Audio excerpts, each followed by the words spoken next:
And now on the line is Richard Courtin. Richard is a senior Clean Coast officer with An Taisce. Richard, welcome to the programme. Delighted to be on, Darren. Thanks for having me. Richard, I got in touch with you today mainly to talk about what yourselves and Clean Coast have scheduled for next month, as I know that April is a very busy month for you every year. Before we get to that though, I found out after I scheduled my interview with you today, Richard, that Clean Coast are actually 20 years old this year. As this is only my second interview with yourselves on radio, and that my last one was around 6 months ago, could you start off by reminding our listeners today on their friend Richard, for those who don't know, about who Clean Coast are and how you have evolved over the last 20 years? So plain and simple, Clean Coast, what we do is we engage with coast communities and we empower them to make a positive impact on their local environment. So currently we have about 2,000 groups that are dotted all around Ireland, and we engage roughly around 37,000 volunteers each year. So there's a variety of different groups that get involved in us. It's everything from individuals and families to sports clubs to businesses and to schools and scouts clubs as well.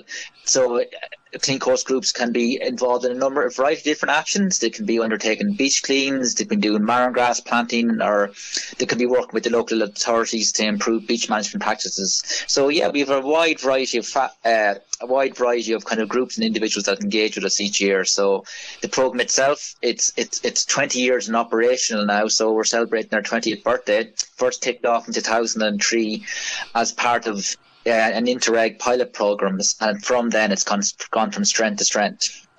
And you're part of An Taisce, aren't you? Yeah, we're part of the education unit of An Taisce. So where the Clean Coast program sits on that side of the unit, and there's like other similar programs that An Taisce run, like Green Schools or Climate Ambassadors. It's all environmental education initiatives and that. Okay, that's great. Okay, to move on to talk about next month, April, you have a very busy month next week or next month, don't you? Can you tell our listeners more about it? Well, the one thing that we're kind of be focused on in relation to the Clean Coast is we have the Dublin Community Cleanup event, which is taking place on the 22nd of April. This is as a part of an Earth Day initiative. So we're working with the 4 Dublin local authorities and Waterways Ireland and the Dublin Canal groups and the local authority waters programme and a number of different community groups. And what we're trying to do is we're trying to create Dublin's biggest cleanup. So we're trying to get as many cleanups to take place all across the county. So we're trying. The message from the website goes from the mountains to the sea. We want to make Dublin litter free. So yeah, it's a fantastic initiative, and all you have to do is jump on the dublincommunitycleanup.ie website. So that's dublincommunitycleanup.ie, and you can register on there, and then you'll be able to kind of get some kit from your local authority, and we'll be able to promote cleanups for you. Okay, would it be true to say that, like, you have over the years a growing number of people working with you in April of every year? Oh yes, yeah. So the actual cleanup itself, it was first initiated in 2019, and each year it's gotten bigger and bigger. Now we had to curtail elements of it during the pandemic and that, but this is kind of like the first kind of full year that we're kind of back to the previous level. So yeah, it's an initiative that is kind of getting more and more popular as the years go by. Okay, when I told my dad this morning that I was interviewing you today, he told me, and this is not something that I remember personally, but he told me that years ago the county councils used to occasionally provide skips in housing estates for people to dispose of heavy items. This does not happen anymore, though. Do you know anything about this change in policy, Richard?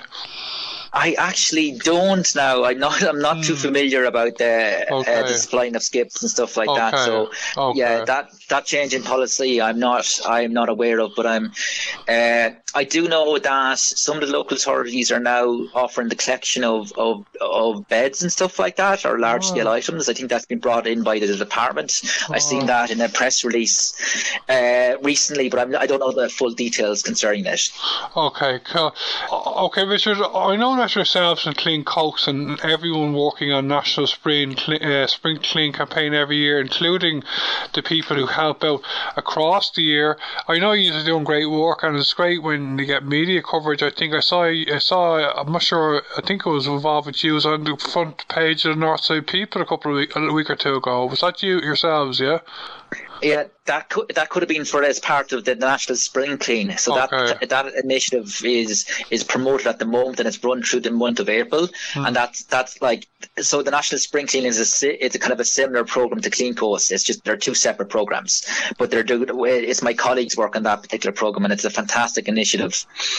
Okay, so you personally in Clean Coast are not actually involved with the Spring Clean, are you not? No, I don't work on the Spring Clean program. I work on the Clean Coast program. So but we kind of support each other in our work. Yeah, okay. Are the Spring program, are they involved in Tashka as well? Yes, yeah. Both programs are run by the education unit of Antashka. Okay. So it's just a sister program in that. But I imagine that you're kind of like totally entwined, because it's the same kind of work, except you work along the coast, is it? Yeah, exactly. Very much so. So very much entwined. You would get similar groups who would do the National Spring Clean that then go on to, in the summer months, that can be involved with Clean Coast and that. So yeah, we very much we promote each other's work, and like the National Spring Clean is kind of like a large scale kind of call to action. Now generally a lot more of our groups would be more kind of coastal based, whereas the National Spring Clean would kind of have both coast and inland and on rivers and that. Okay, Richard, to come towards the end of our interview, do you think there is anything missing in the picture of how we can convince the public at large, I mean all of the public, not to litter in general? Yeah, I do think it's important that education, people need to to be educated on the impacts these particular items are having on the environment and the negative impact they have. Like there's more research coming in that like actually litter has a negative impact on one's mental health. So like it's important, you're not only, when you undertake cleanups and that, you're not only helping your own mental health because you're out in kind of nature and the environment, but you're also helping the mental health of your community by removing that litter. I do think it's also, important, kind of enforcement elements. You need the option of both the carrot and the stick. So you need more enforcement, but you need the elements of encouragement for people, and that would be the education element to it. Yeah, I really admire your work every year yourselves in Clean Coast and the Spring Clean campaign as well, and all the people, and there are people in Ireland across the country who help out regularly, aren't there? Oh yes, all across, like there's thousands of people that get involved, like, so it's all across Ireland. So it's the two initiatives are fantastic programs, and it's great. It's very inspiring to see all the volunteer work and the amount of effort that people go in to kind of remove litter and kind of like protect the environment.